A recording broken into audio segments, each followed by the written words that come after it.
Halo geng, selamat datang di Cek Romi. Assalamualaikum warahmatullahi wabarakatuh. Nah teman-teman semuanya, bagi teman-teman yang belum subscribe channel ini, silahkan sekarang subscribe ya.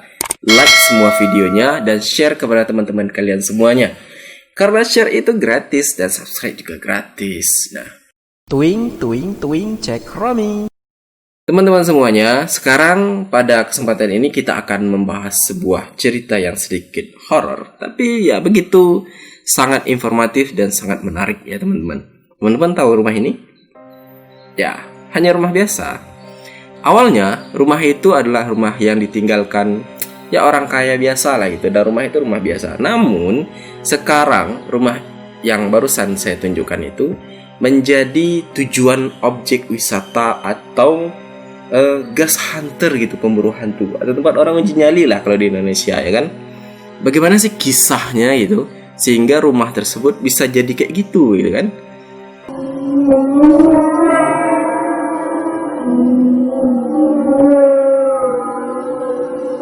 Nah, pada tahun 1831 rumah itu dibeli oleh seseorang yang bernama Madame Lalaurie. Nah, siapa Madame Lalaurie ini? Kenapa rumahnya jadi berhantu kayak gitu ya kan? Nah, Madame Lalaurie ini lahir pada tanggal 19 Maret 1787 di New Orleans, Louisiana, Amerika Serikat. Jadi udah lama lah gitu ya kan. Jadi pada masa-masa kolonial gitulah, kerajaan-kerajaan. Kalau di tempat di Indonesia ini, tempat kita ini kerajaan-kerajaan gitu. Ada Majapahit, ada Kerajaan Pagaruyung, ada ya banyak lah gitu. Nah, nama asli dari Madame Lalaurie ini adalah Marie Delphine McCarthy. Nah, sebelumnya kita panggil Madame Lalaurie ini dengan nama McCarthy aja dulu ya nggak? Nah, McCarthy ini lahir dari pasangan yang romantis gitu. Wah, pasangan romantis, pasangan yang serasi gitu. Pasangan yang harmonis lah pokoknya. Bapaknya bernama Barthélemy Louis McCarthy dan ibunya bernama Marie Jenny Lefebvre. Namun Madame Lalaurie, kita panggil McCarthy tadi, namun McCarthy ini terkenal akan keganasannya gitu dalam membantai budak-budaknya. Ya, makanya oleh karena itu rumah itu menjadi angker lah gitu ya nggak? Ya rumah ini gitu.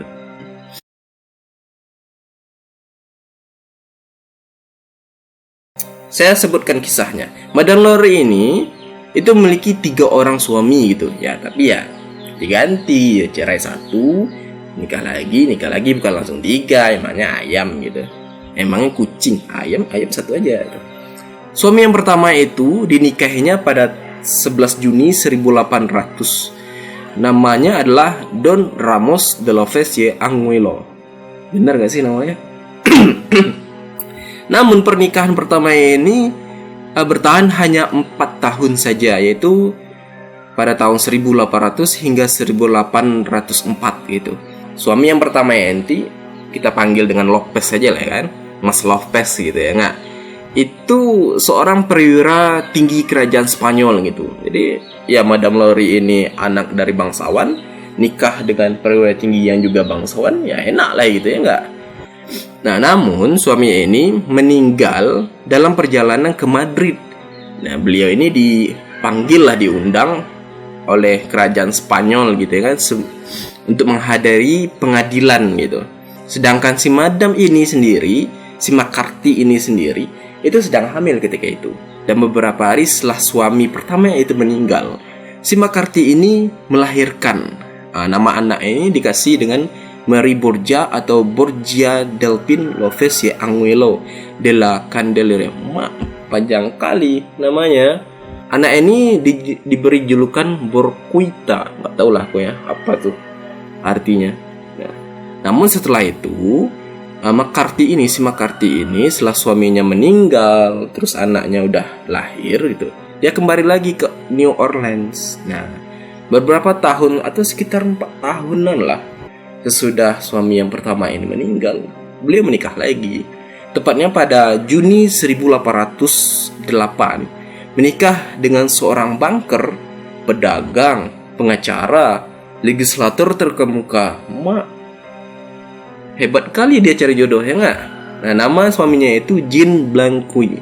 Dengan Jean Blanqui ini, beliau membeli sebuah rumah di 409 Street, New Orleans, Amerika Serikat. Dengan suami yang kedua ini memiliki 4 orang anak, yaitu Mary Louise Pauline, Louise Mary Lowry, Mary Louise Jean, dan Jean Perry Pauline. Nah, namun singkatlah, bisa dikatakan dari pernikahan yang pertama ini cukup panjang gitu. Itu mereka menikah pada tahun 1808 hingga 1816, ya sekitar 8 atau 9 tahun lah itu.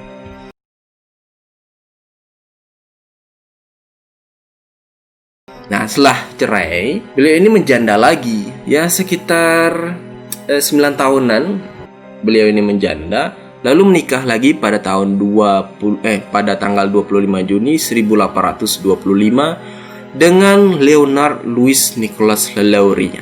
Di sini baru namanya berganti jadi dari McCarthy menjadi Madame Lowry karena nama dari suaminya itu Lowry gitu. Nah, kalau di barat itu ya, itu tradisinya kalau menikah dengan seseorang, kalau perempuan itu nikah, maka perempuan itu dipanggil dengan nama suaminya gitu.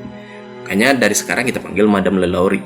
Nah, pernikahannya itu dimulai pada tanggal 25 Juni 1825. Setelah 9 tahun menjanda, beliau menikah lagi nih. Namun, ini uniknya ini, suaminya ini jauh lebih muda dari si Lowry ini. Kenapa bisa menikah gitu ya enggak? Jadi suaminya ini dipanggil oleh Lowry untuk mengobati anaknya itu sakit gitu. Jadi ya pucuk di cinta ulam pun tiba gitu, pertemuan karena sering-sering pertemuan ya kayak dokter pribadi lah gitu. Maka tumbuhlah rasa cinta itu. Nah, mereka menikah gitu. Nah, dalam pernikahannya mereka membeli sebuah rumah di 1114 di di Royal Street. Nah, rumah yang ini yang saya tunjukkan tadi, itu yang 1114 itu yang berhantu. Kisahnya ini.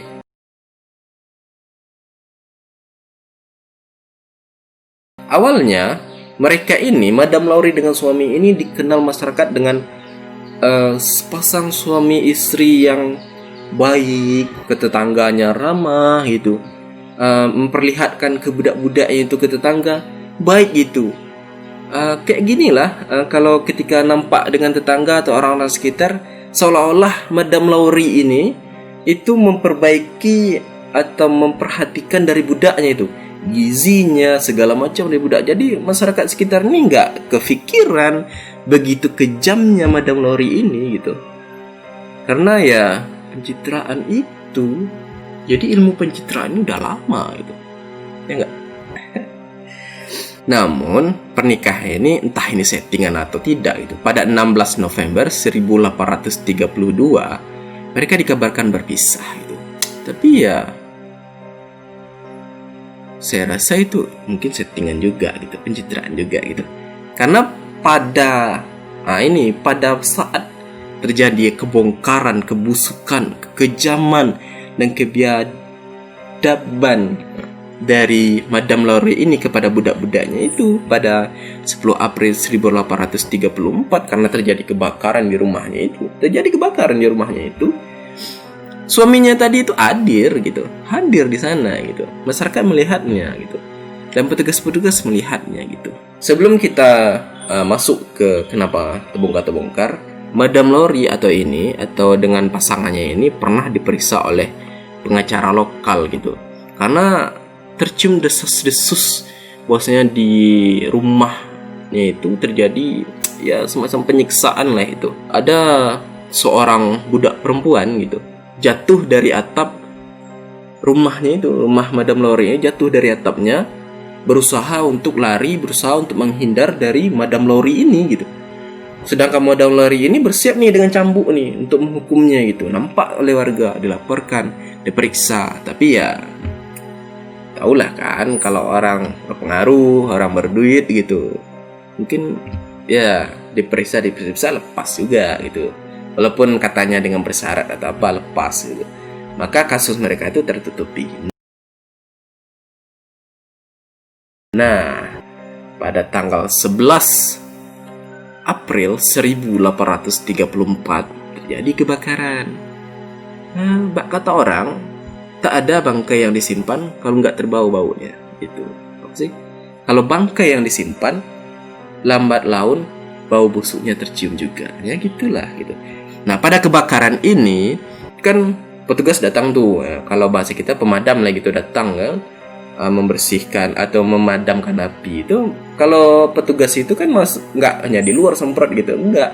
Tuh dia masuk ke dalam. Nah, apesnya bagi Madam Laure ini ketika petugas itu masuk ke dalam, petugas itu menemukan sebuah ruangan yang dikunci gitu. Di balkon itu dikunci.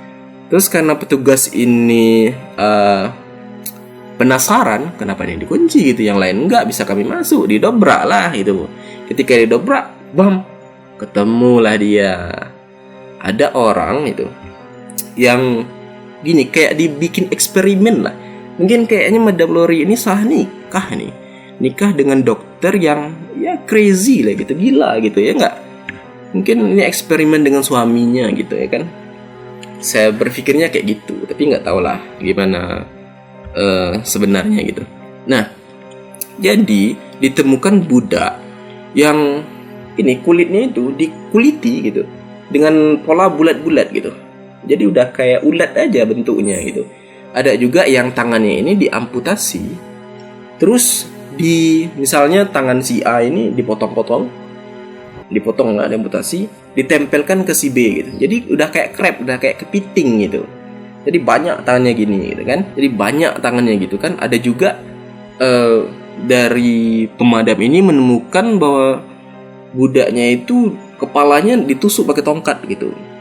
Kayak dia pakai stick lah. Jadi untuk gerak-gerakkan otaknya gimana lah gitu.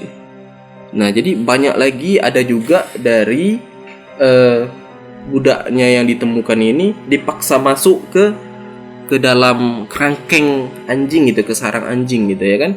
Nah, kalian pernah lihat film Home Alone nggak? Yang kayak gini kan ada itu penjahat wanitanya itu ya kan. Nah, lebih kurang kayak gitulah, ada kaku aja gitu. Bayangkan kita sebesar ini dipaksa masuk ke dalam kandang anjing yang kecil ya patah-patah lah badan kita. Kalau udah lama, kalau tulangnya udah lama ya beku, kaku dia gitu kan. Ya kayak gitu. Nah, karena terbongkarnya dari kejahatan dari Madam Laure ini dan suaminya ini, masyarakat marah gitu. Lalu masyarakat menggeruduk ke dalam ke rumahnya itu mencari Madam Laure ini untuk dihakimi massa. Tapi sayangnya Madam Laure udah lari gitu. Nah, sayangnya kayak gitu. Jadi masyarakat itu malah hanya menghancurkan rumah yang telah kebakaran itu gitu. Nah, sayangnya masyarakat hanya tidak menemukan Madam Laure dan suaminya lagi gitu ketika tercium dari kejahatan mereka berdua gitu.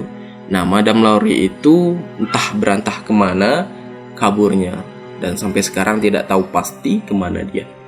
Nah, teman-teman semuanya, pelajaran yang kita ambil dari kisah ini adalah sehebat apapun kita, sebagus apapun kita, sekaya apapun kita, punya banyak budak atau sekarang itu pembantu gitu ya, nggak sama lah budak dengan pembantu gitu kan. Tapi ya sekarang pembantu, tapi ya jangan semena-mena lah gitu ya, nggak mentang-mentang berkuasa, mentang-mentang banyak duit gitu kan ya. Tapi kita itu semuanya sama gitu. Jangan berpikir karena kita banyak duit terus kita bisa seenaknya hidup. Nggak bisa kayak gitu. Kita punya aturan yang mesti kita taati. Kita kasih contoh ke orang-orang. Ini loh, orang kaya itu baik-baik loh. Nah, kayak gitulah gitu kan. Dan orang miskin pun nggak tertindas gitu. Dan begitupun sebaliknya gitu. Dan untuk itu sekian kisahnya.